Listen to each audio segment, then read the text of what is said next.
जय श्री राम। कंत समुझ मन तजहु कुमति ही सोहन समर तुम्हें रघुपति ही रामानुज लघु रेख खचाई सो नहीं नाग्यऊ असी मनुसाई। मंदोदरी रावण को समझा रही है और अंगद इधर चले आए हैं भगवान राम के पास। मंदोदरी कहती है, हे कांत, मन में समझकर अर्थात विचार करके कुबुद्धि को छोड़ दो। आपसे और श्री रघुनाथ जी से युद्ध शोभा नहीं देता। उनके छोटे भाई ने अर्थात लक्ष्मण ने एक जरा सी रेखा खींच दी थी, उसे भी आप नहीं लांघ सके। ऐसा तो आपका पुरुषत्व है। पिय तुम ताहि जितव संग्रामा जाके दूत केर यह कामा कौतुक सिंधु नागितव लंका आयौ कपि के हरि असंका।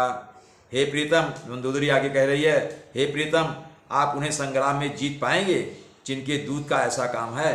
खेल से ही समुद्र लांघ कर वह वानरों में सिंह अर्थात हनुमान आपकी लंका में निर्भय चला आया था।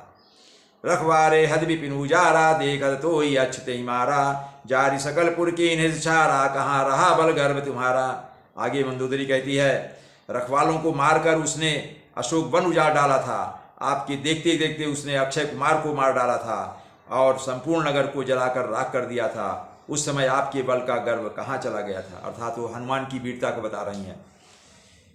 अब पति मृषा गाल जनि मारहु मोर कहा कछु हृदय विचारहु पति रघुपति नृपति जनि मानहु अग जगन्नाथ अतुल बल जानहु।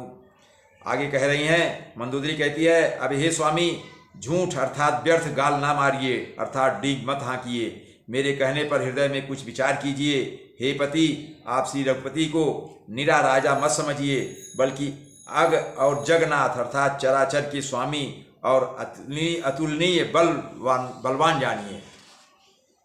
बन प्रताप जान मारीचा तासु कहा नहीं माने नीचा जनक सभा यगनित भूपाला रहे तुम्हु बल अतुल विशाला। आगे कहती है, हे श्री राम जी के बाण का प्रताप तो नीच मारीच भी जानता था, परंतु आपने उसका कहना भी नहीं माना। जनक की सभा में अंगड़ित राजागण थे, वहाँ विशाल और अतुलनीय बल वाले आप भी तो मौजूद थे। भंज धनुष जान की बियाही तब संग्राम जीतेहु की नताही सुरपति सुत जान बल थोरा राखा जियते आँखी यही फोरा।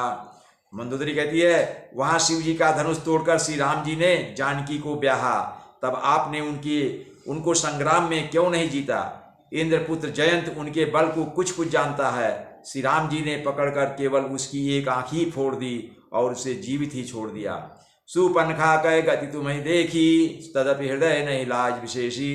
हे नाथ, तुमने सूर्पनखा की दशा को भी आपने देख ली, तो भी आपके हृदय में उनसे लड़ने की बात सोचते विशेष अर्थात कुछ भी लज्जा नहीं आ रही है। बधि विराध खर दूस नहीं लीला हत्यों कबंध बाली एक सर मारे ते ही जानऊ 10 कंध। आगे मंदोदरी कहती है, हे नाथ, जिन्होंने विराध और खर तथा दूषण को मारकर लीला से ही कबंध को भी मार डाला और जिन्होंने बाली को एक ही बाण से मार दिया, हे 10 कंध, आप उन्हें अर्थात उनके महत्व को समझिए। जय जलनाथ बधायो हेला उतले प्रभु दल सहित सुबेला कारुणिक दिन कर कुल केतु दूत पठायो तव हित हेतु। हे नाथ, जिन्होंने खेल ही में समुद्र को बांध लिया और जो प्रभु सेना सहित सुबेल पर्वत पर उतर पड़े, उन सूर्यकुल के ध्वजा स्वरूप अर्थात कीर्ति को बढ़ाने वाले करुणामय भगवान ने आप ही के हित के लिए दूत भेजा। सभा माज जही तव बल माथा करी बरूथ महु मृगपति जथा अंगद हनुमत अनुचर जाके रण बांकुरे वीर यति बांके।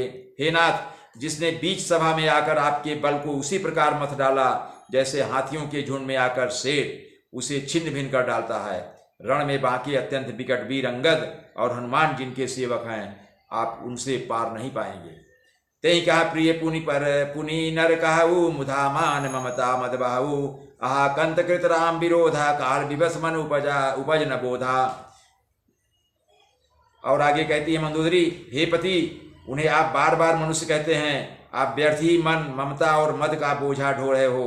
हा प्रियतम, आपने श्री राम जी से विरोध कर लिया और काल के विशेष वश होने से आपके मन में अब भी ज्ञान नहीं उत्पन्न होता। काल दंड कही काहू न मारा हरई धर्म बल बुद्धि विचारा निकट काल जही आवत साई तही भ्रम होई तुम्हारी नाई। मंदोदरी कहती है, काल दंड लेकर अर्थात काल अगर लाठी लेकर किसी को नहीं मारता, काल किसी को लाठी लेकर नहीं मारता है, वह धर्म, बल, बुद्धि और विचार को हर लेता है। हे स्वामी, जिसका काल अर्थात मरण समय निकट आ जाता है उसे आप ही की तरह भ्रम हो जाता है। दुष्सुत मरे दह्यो पुर यजहूँ पूर पिय देव, कृपा सिंधु रघुनाथ भजी नाथ विमल जसुलेव। हे नाथ, आपके 2 पुत्र मारे गए और नगर जल गया। जो हुआ सो हुआ। हे प्रीतम, अब भी इस भूल की समाप्ति कर दीजिए। श्री राम जी से बैर त्याग दीजिए और हे नाथ, कृपा के समुद्र श्री रघुनाथ जी को भज कर निर्मल यश प्राप्त कीजिए। जय श्री राम।